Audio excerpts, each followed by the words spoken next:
morning.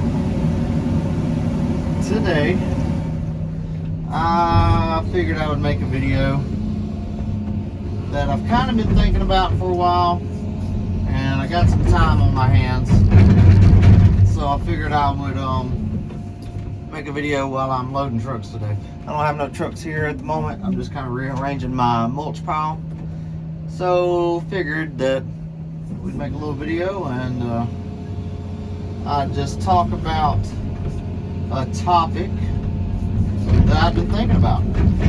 And as y'all already know from the title of the video, it's about how to be hireable.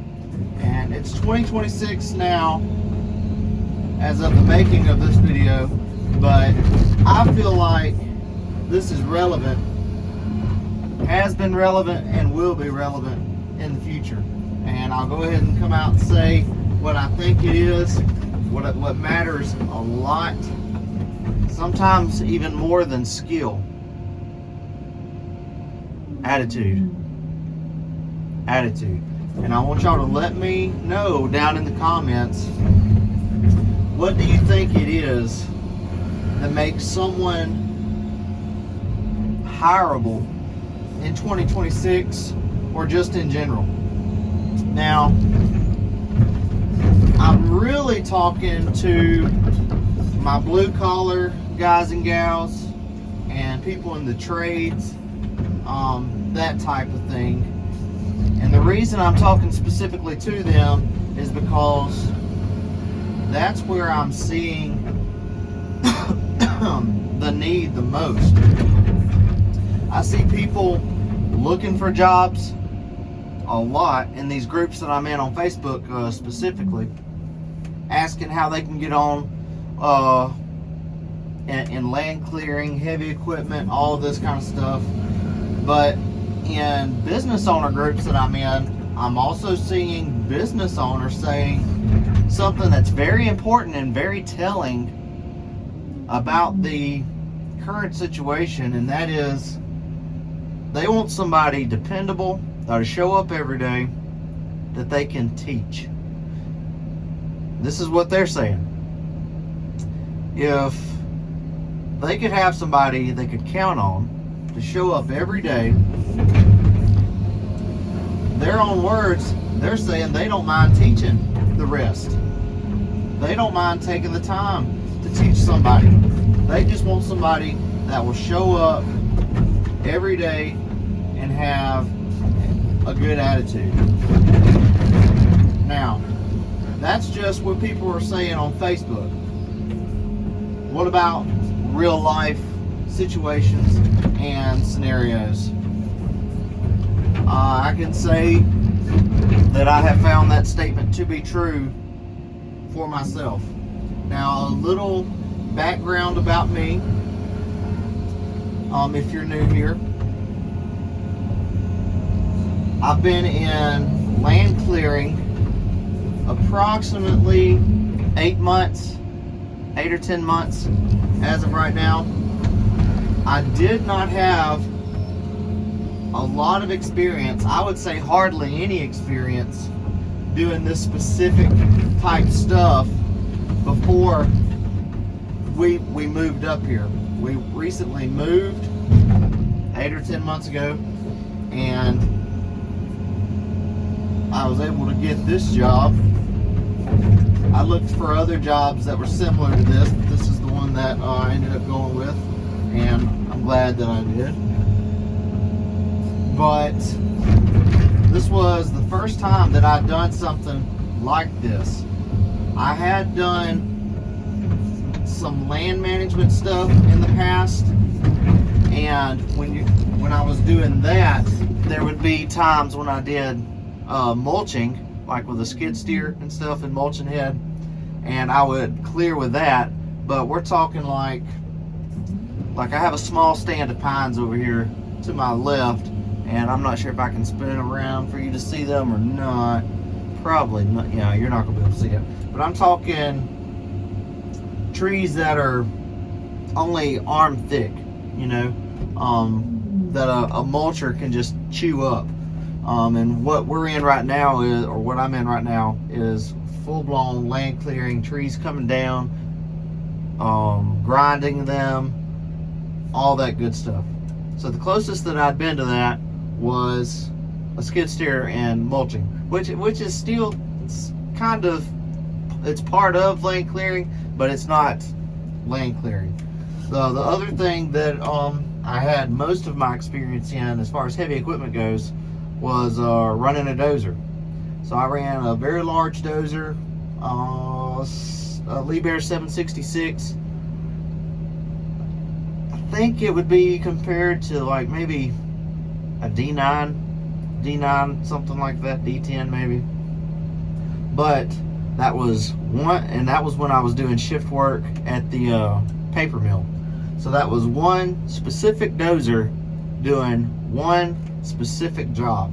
So you take me out of that and you put me in, say, and that was a Liebherr 766, and you put me in a John Deere or Cat, whatever other dozer brand, pushing dirt or raking like we've seen previously, I don't know what I'm doing. I didn't know what I was doing, and I'm still learning.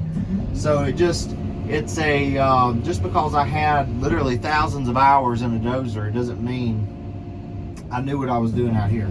So basically, I had little to no experience doing this, and once I had the job and I kind of got to know my foreman, and we talked about the need for employees in this line of work and stuff, he told me on multiple occasions, and he would start off with saying, "Joey, no offense to you, but you're ignorant to all this out here." And he said, "That's fine, I can teach you that." He said, "What I can't deal with is people that I can't count on, and arrogance." And it just all ties back into attitude, and it ties back into the need for workers in this line of work that are dependable. If you are looking for a job in the trades, whether that be a plumber, an electrician, carpentry, heavy equipment like this, mechanic stuff, I would almost guarantee that if you just Googled people in your area or businesses in your area and whatever industry you're trying to get into, if you would just Google what's in your area and you had an honest conversation with the owner, the foreman, whatever, that you're trying to get into this line of work, that you're a dependable person, and tell them you don't know anything about it but you're willing to learn, I would almost guarantee you that they would tell you, "Come in, let's talk, and we'll give you a shot." I would almost guarantee that, because shops, business owners are looking for that type stuff. Now, on the other hand, what I have seen that is not good and what you should avoid is arrogance. If you come into a workplace, a job site, whatever, new job, and you act like you know what you're doing, act like you know it all, and you have this attitude of you're not going to listen, you're not going to make it very long. You're not going to make it very long at all, and they're going to turn you loose. And if they do keep you, it's not going to be a fun experience. I would say it's not going to be a fun experience. That they're just gonna, you're just not gonna make it very fun. And I have seen that also. And with that attitude, let's talk about something besides like blue collar trades and stuff.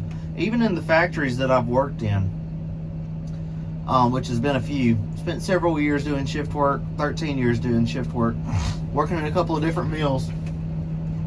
You had these old timers that have been in these mills literally since the day after they graduated, so they know these processes like the back of their hand.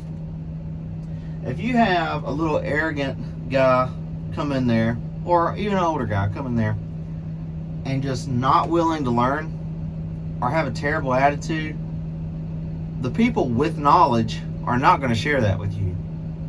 They're not going to share it with you. So not just in the trades, but pretty much a big majority of the workforce, if you're trying to grow, you're trying to learn something, but you're not actually willing to learn and you have a terrible attitude, you're not gonna get very far. But I have seen guys come in here. I've only been here 8 months, 8 or 10 months, and I've seen several guys come through here that would either, one, lie about their experience, not have a clue about what they're doing, and they come out here, which is a no good, and they're not here no more. And then you would also have guys that would come out here and they would have a little bit of experience,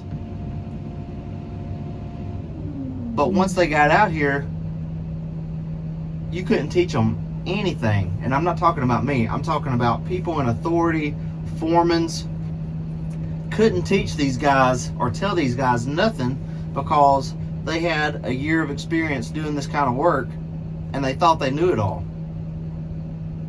And they're not here either. So it just goes back to attitude can almost be, a good attitude can almost be worth more than a sorry attitude with a little knowledge. Because from what I've seen in the real world, a foreman, a boss, supervisor, trainer, whatever, they would rather you not know anything and they would train you as long as you were dependable and you showed up for work every day.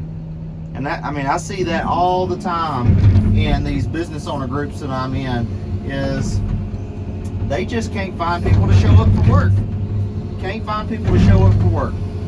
And if they do show up, you can't tell them nothing. And that's just not going to get you very far down the road, guys. Not very far down the road. And like I said, I'm not trying to knock people by this video or tell you that you should just. The reason I'm making this video is because I see people asking to be hired, and then in other groups I see business owners looking for specific people to hire. I mean, and the only qualification that they're asking for is for you to show up consistently, yeah. And then I've had people ask me, like, on Instagram and stuff and YouTube, how did you end up getting into land clearing and everything?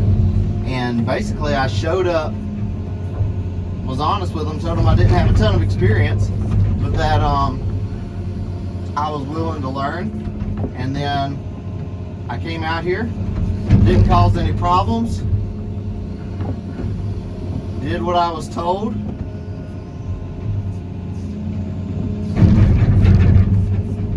listened, and I just showed up every day. And don't think that you have to have some kind of like perfect attendance record. Like, there's been things that's come up quite often where I couldn't be at work and I had to take off, and they were cool with it. They were totally fine because they know already in 8 or 10 months that I've been here, if I can be there, I'm going to be there. And it's not just this company that I work for. Now let's talk about size of companies. You may think, let's see if I got any trucks. No. You may think that the size of the company matters. That could, if it's a huge company where it's so big that once you get so big, politics get involved and everything, and a union gets involved. That, I'm not arguing union, yay or nay. I'm just saying that could play a role in you getting hired or you getting fired. But the company I work for has roughly between 60 and 80 people. I'm not sure what we're at right now. The owner is very much involved. The foremans, all the foremans are very much involved. And they can give a, yes, he can stay, no, he can't stay, kind of feedback back to the owner. And it's taken serious. So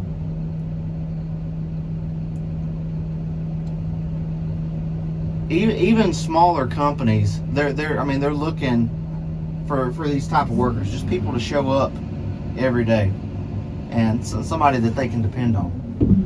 And yeah, I think that's it. Like I said, the whole reason that I made the video is because I kept seeing these posts from business owners and from people looking for employment, and I wish I could, like, y'all need to be talking to them kind of thing, because it's funny seeing them in two different groups. And then I see it out here where I'm working now. But let me know what you think down in the comments. What do you think is key to being hired in 2026, or just in general in the trades? I think attitude matters a lot more than what people think. So let me know what y'all think, and we'll see y'all in the next one. Y'all be good.